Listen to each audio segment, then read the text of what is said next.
এই এত কিছু হচ্ছে কারণ আমরা এক একটা বলদ। ছি, দিল্লিতে যে ঘটনাটা ঘটছে না, এই যে যন্তর মন্তরের সামনে, খুব বাজে ঘটছে। এগুলো হচ্ছে যত রাজ্যের নাটক। সব সরকারের বিরুদ্ধে এগুলো চক্রান্ত। প্রধানমন্ত্রী তো নিজে পরিষ্কার বলেই দিয়েছে যে ছাত্রদের ভবিষ্যৎ রক্ষা করা তার প্রধান অগ্রাধিকার।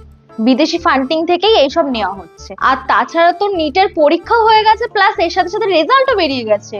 হ্যাঁ, সরকারের বিরুদ্ধে তো কিছু বলে তো তোরা এটাই বলবি যে বিদেশি ফান্ডিং, চক্রান্ত, এইসবই তো চলছে তোদের মধ্যে। অবশ্যই মঞ্চে উঠে কি কি বাদরামো করছে তোরা দেখতে পাচ্ছিস না? এগুলোকে কি প্রোটেস্ট বলা হয়?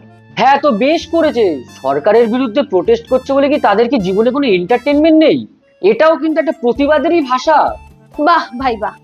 প্রোটেস্ট করতে গিয়ে এক এক সময় এক এক রকম কথা বলবে, সেটা আবার মেনেও নিতে হবে। বিভিন্ন দলের লোকজন যে একত্রিত হয়ে এইসব কাণ্ড ঘটাচ্ছে, সেটা দেখার জন্য মিনিমাম বুদ্ধিটুকু লাগে। হ্যাঁ, তো সবাই মিলেই প্রোটেস্ট করবে। এখানে তো এমন না যে কারোর যাওয়া মারো। সরকার যদি একটা পেপার লিক হওয়াকে আটকাতে না পারে, তাহলে সেই সরকারের তো ভাই থাকার কোনো মানেই হয় না। শোন, কোনো সাধারণ মানুষ কিছু বলছে না, বলছে ওখানে দাঁড়িয়ে থাকা ওইসব রাজনৈতিক এজেন্ডা নেওয়া কিছু মানুষজন। আর মানুষ তো দেশের সরকারের সাথেই রয়েছে। কতটা যে সাথে আছে সেটা তো তোরা কিছুদিন পরেই বুঝতে পারবি, যত রাজ্যের অন্ধভক্ত। তোদের মতন সেকুমাকু হওয়ার থেকে ঢের ভালো ওই প্রোটেস্টের নাম করে অন্য দেশের এজেন্ডা ফুলফিল করছিস তোরা। তোদের ঝগড়া মিটলে আমি কি কিছু বলতে পারি? তা বল না, তোদের সরকারের মতো তো আমি আর বাক স্বাধীনতা কেড়ে নিইনি। বলার অধিকার সবার আছে। তুই বললে যে তোকে লাঠি চার্জ করবো, মাথা ফাটিয়ে দেবো, সেটা আমি করবো না। কমপ্লিট বলি। এই এত কিছু হচ্ছে কেন জানিস? এই এত কিছু হচ্ছে কারণ আমরা এক একটা বলদ, বুঝেছিস? এই এত কিছুর পরে তোরা এই অন্ধভক্ত, সেকু মাকু এইসব নিয়ে ঝামেলা করছিস, কিন্তু মেন ব্যাপারটা নিয়ে কিন্তু তোরা কেউ ভাবছিস না। কেউ কেন্দ্রীয় সরকারকে দোষ দিচ্ছিস, কেউ বিরোধীকে দোষ দিচ্ছিস, বলে নিজেরাই ঝামেলা করছিস। একটু মেন ব্যাপারটা ভাব। ব্যাপারটা কিন্তু এতটা সহজ নয়, সমস্যাটা অনেক গভীর।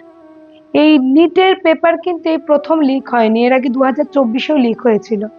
তখন নতুন নতুন কমিটি এসেছিল, কিছু হয়নি, কমিটি গঠন করেও লাভ হয়নি। এবারে এই 2026-এ আবার হলো সেম সেম কেস। তো এই সমস্যাটা মেটানোর জন্য সরকারকে লাস্ট পর্যন্ত আর্মি দিয়ে পাঠাতে হলো। তাহলে আর্মি সব করুক, আর্মি আমাদের দেশ চালাক, আর্মিরাই সব করুক। এত টাকা দিয়ে সরকারি কর্মচারী পোষা হবে কেন? ওটাও তো আমাদের ট্যাক্সের টাকা, তোর আমার টাকা। তারপরে এই রাজস্ব যোগ্য হয় একটা ভোট, ভোটে কোটি কোটি টাকা ওড়ে।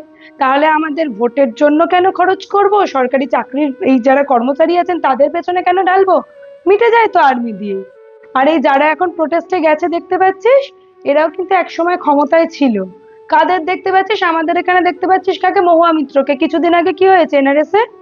এনআরএসএ হয়েছে, আরজি করে হয়েছে। যখনই প্রোটেস্ট হয়েছে লাঠি দিয়ে মেরে তুলে দিয়েছে। হয়েছে তো, নিশ্চয়ই মনে আছে, দুদিন আগের ঘটনা এটা। আর তারপর কংগ্রেস এত এত দুর্নীতি আছে সেটা ভাবনা চিন্তার বাইরে। কিন্তু না, ওরা প্রোটেস্টে গেছে। আর এই যে নতুন যে ককরোচ জনতা পার্টির কথা আমরা দেখছি, এরা এদেরকে কেন নিল? এরা তো শুরু করেছিল সুন্দরভাবে কাজটা, কোনো দরকার ছিল না তো এদেরকে নেওয়া। এদেরকে না নিলে এত সমস্যাই হতো না। খুব ভালো করে দেখ, এই যে মানে ঝামেলা হলো, এই যে মারামারি হলো, আজকে একটা মেয়ে মারা পর্যন্ত গেছে দুদিন আগে। তাহলে তাহলে এই ঘটনাগুলো কাদের সাথে হচ্ছে? রাহুল গান্ধীর ফ্যামিলির কারোর হচ্ছে, মহুয়া মিত্র ফ্যামিলির কারোর হচ্ছে, তাদের দলের কারোর হচ্ছে, কারোর হচ্ছে না। মারা যাচ্ছে আমার তোর ঘরের ছোট ছোট ভাই বোনগুলো। তাহলে কাদের এজেন্ডা পূরণ হচ্ছে? এই যে ককরোচ জনতা পার্টির যারা মাথা, আর বিশেষত এই নতুন নতুন যারা এসে অ্যাড অন হয়েছে, তারা কি করলো? ট্রাকের মাথায় উঠে বসে রইলো। আর এই বাচ্চা বাচ্চা ছেলে মেয়েগুলোর সমস্ত মাথা ফাটলো, বিশাল বিশাল ইনজুরি হলো। একটু ভেবে দেখ, আদেও আমাদের কোথায় লাভ হচ্ছে? লাভটা তারাই করছে, এসি ঘরে তারাই থাকছে, আর আমরা এখানে চায়ের কাপে চুমুক দিতে দিতে বন্ধুরা ঝগড়া করছি। ভাই, ভাবাটা প্র্যাকটিস কর।